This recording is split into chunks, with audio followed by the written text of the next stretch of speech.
Hey guys, today in this video I am going to tell you how to delete downloaded iOS update on any iPhone.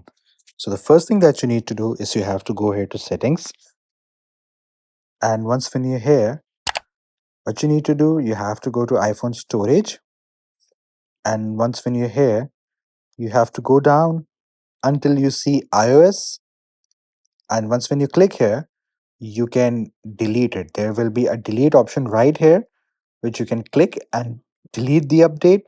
Right now you're not able to see it because let me show you why. Because my phone is not updated. So once when you update your iPhone to the latest version, then what you need to do, you have to go to iPhone storage, iOS, and then delete it from right here. If you haven't updated your iPhone, there will not be any delete option. But if you have updated your iPhone to the latest iOS version, then you're going to get this option of delete right here. So I hope this video was informative. Please do like the video and subscribe the channel to see more content like this. I'll see you in the next one.